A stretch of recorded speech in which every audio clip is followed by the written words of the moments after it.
ท่านสมบูรณ์ศรีหนาถหมายเลขที่19เขตเลือกตั้งที่13แขวงสวรรณเขต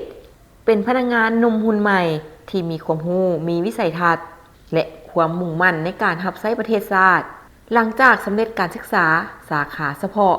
เพิ่นได้เข้าเฮ็ดเวียกนำรัฐเลยและสะสมประสบการณ์เวียกงานอย่างต่อเนื่องมาด้วยความขยันและความเอาใจใส่เพิ่นได้เติบใหญ่จากพนักงานสืบทอดวิชาการธรรมดาจนกลายเป็นหัวหน้ากรมเศรษฐกิจกระทรวงการต่างประเทศในปัจจุบันพร้อมทั้งได้ปฏิบัติหน้าที่สำคัญทั้งภายในและต่างประเทศตามการมอบหมายของการจัดตั้งด้วยความรับผิดชอบเสมอมา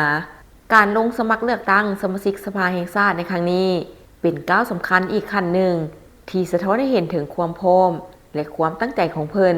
ในการนำความรู้และประสบการณ์มารับใช้ประชาชนและประเทศชาติก่อนจะฮอดมื้อเลือกตั้งสมาชิกสภาแห่งชาติสุดที่10พวกเฮามารู้จักประวัติเบื้องหลังของเพิ่นซะก่อนท่านสมบูรณ์ศรีหนาถผู้สมัครเลือกตั้งสมาชิกสภาแห่งชาติสุดที่10อยู่เขตเลือกตั้งที่13แขวงสวรรณเขตเพิ่นเกิดเมื่อวันที่17เดือน1 1984เกิดที่บ้านโพ้นสวรรค์ใต้เมืองแปกแขวงเชียงขวางชนเผ่าลาวศาสนาพุทธปัจจุบันอยู่บ้านดอนกอยเมืองศรีสัตนานครหลวงเวียงจันทน์ชั้นตำแหน่งและหน้าที่รับผิดชอบเลขาหน่วยพรรคกลุ่มเศรษฐกิจหัวหน้ากลุ่มเศรษฐกิจกระทรวงการต่างประเทศตำแหน่งชั้นการทูตเอกอัครราชทูตระดับการศึกษาสามัญมัธยมตอนปลายระดับวิชาเฉพาะปริญญาโท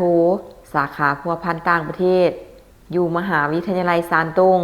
เมืองจีนานแขวงซานตงโสปจีนระดับทฤษฎีการเมืองขั้นสูงวันเดือนปีเข้าสังกัดรัฐวันที่1เดือน4 2009วันเดือนปีเข้าพรรคสมบูรณ์วันที่25เดือน3 2013การเคลื่อนไหวโดยย่อในแต่ละระยะ1990 หา 1995เฮียนชั้นประถมอยู่เฮียน4บุญเฮืองเมืองแปกแขวงเชียงขวาง1995 หา 1998เฮียนมัธยมต้นอยู่โรงเรียนมัธยมต้น4บุญเฮืองเมืองแปกแขวงเชียงขวาง1998 หา 2001เฮียนมัธยมปลายอยู่โรงเรียนมัธยมตอนปลายโพ้นสวรรค์เมืองแปกแขวงเชียงขวาง2001 หา 2002เกี่ยมทั่วไปเพื่อสอบสิ่งไปเรียนต่อต่างประเทศอยู่มหาวิทยาลัยแห่งชาติลาวนครหลวงเวียงจันทน์2002 หา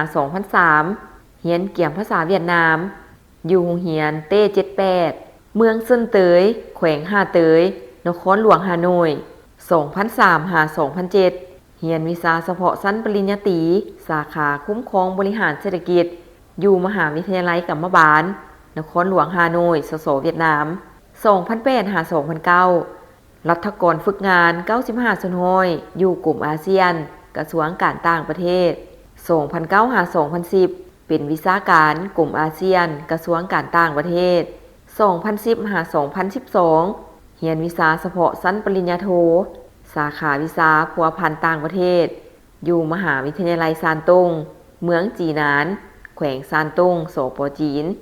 2012 หา 2014เป็นวิชาการกลุ่มเศรษฐกิจกระทรวงการต่างประเทศ2014 หา